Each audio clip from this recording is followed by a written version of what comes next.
यूँ तो हर देश की अपनी अपनी खूबियाँ होती है और हर देश अपनी खूबियों की वजह से ही जाना जाता है। लेकिन आज के इस वीडियो में मैं आपको जापान के बारे में कुछ ऐसी बातें बताने वाला हूँ जो आपने शायद ही सुनी होगी। पूरी दुनिया में जापान इकलौता ऐसा देश है जहाँ सबसे ज़्यादा परेशानियाँ आती है। वैसे तो परेशानियाँ तो हर किसी की ज़िंदगी में है, लेकिन जापान के लोगों को कुछ ज़्यादा ही परेशानियों का सामना करना पड़ता है।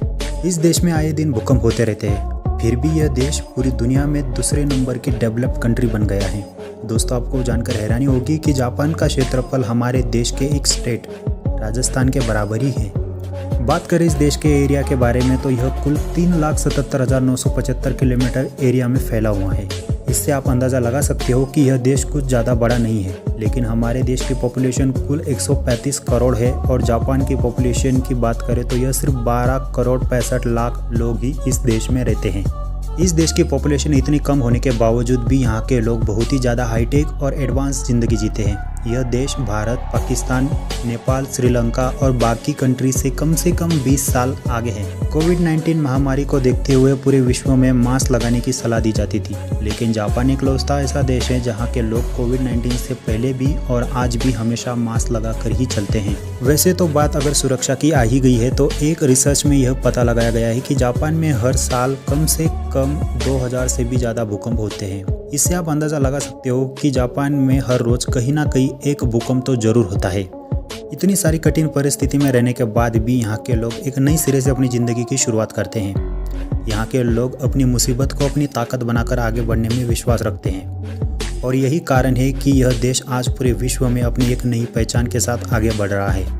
और हम भला जापान के एजुकेशन सिस्टम को कैसे भूल सकते हैं, जहाँ हमारे देश में डिग्री और नंबर के पीछे भागते रहते हैं, लेकिन जापान में बच्चों स्कूल में जाना शुरू करते हैं तो सबसे पहले उनको मोरल शिक्षा दी जाती है और उनको 3 साल तक कोई एग्ज़ाम देने की ज़रूरत भी नहीं होती है। दोस्तों, आपको जानकर हैरानी होगी कि जापान के स्कूलों में कोई भी सफाई कर्मचारी नहीं होता है। बच्चों को सफाई के प्रति जागरूक करने के लिए जापान के स्कूलों में साफ सफाई स्कूल के बच्चे और टीचर दोनों मिलकर करते हैं। जापान में आपको कहीं भी कचरा कबाड़ा देखने को नहीं मिलेगा। जापान की नालियों में तक मछलियाँ तैरती है। यहाँ की पानी की नालियाँ तक कितनी साफ़ होती है। जापान के बच्चों को स्कूल में जो सफाई के प्रति जागरूक किया जाता है वह अपने पूरे जीवन में याद रखते हैं और अपने देश को, अपने घर को, अपने शहर को साफ रखने के लिए हमेशा तैयार रहते हैं। इंडिया के ट्रैफिक को तो आपने देखा ही होगा, जहाँ घंटों तक ट्रैफिक जाम हो जाता है और ज़्यादा गाड़ियाँ होने की वजह से पोल्यूशन बहुत ज़्यादा होता है। लेकिन जापान के लोग अपनी झूठी शान दिखाने में विश्वास नहीं रखते और महंगी गाड़ियों में नहीं घूमते।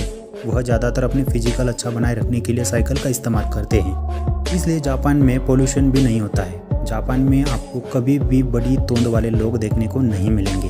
और वही हम बात करें दोस्तों जापान के टेक्नोलॉजी की, तो बुलेट ट्रेन का नाम तो आपने सुना ही होगा, लेकिन क्या आपको पता है जापान में ऐसी बुलेट ट्रेन है जो बिना ड्राइवर के चलती है।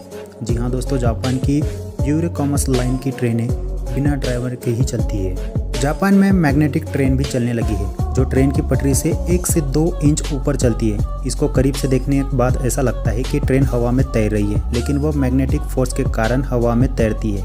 आमतौर पर जापान की ट्रेनें कुछ सेकंड या कुछ मिनटों के लिए ही लेट होती है, लेकिन बात करें हमारे देश की तो घंटों तक इंतजार करना पड़ता है प्लेटफॉर्म पर खड़े खड़े। जापान में जनसंख्या तो बहुत कम है, लेकिन आपको जानकर हैरानी होगी कि जापान में रोबोट्स की संख्या बहुत ही ज़्यादा है। यहाँ के लोग खुद काम कम करते हैं, लेकिन रोबोट से ज़्यादा करवाते हैं। आपको बड़ी बड़ी कंपनियों से लेकर छोटी शॉप में भी रोबोट्स देखने को मिल जाएंगे। यही वजह है कि जापान पूरी दुनिया के मुकाबले 10 कदम आगे चल रहा है। जापान के लोगों ने अपने जीवन को इतना हाईटेक बना दिया है कि यहाँ पर हर सुविधा उपलब्ध हो गई है, जो कि अपने जीवन को बेहतर से बेहतर और आसान बनाया जा सके। दोस्तों, आप जापान के बारे में क्या सोचते हैं कमेंट करके ज़रूर बताना और ऐसे ही वीडियोस के लिए हमारे चैनल को सब्सक्राइब और वीडियो को लाइक कर देना और हो सके तो अपने दोस्तों के साथ वीडियो को शेयर जरूर कर देना। मिलते हैं हम आपको ऐसे ही नए और फ्रेश वीडियो के साथ, तब तक के लिए धन्यवाद।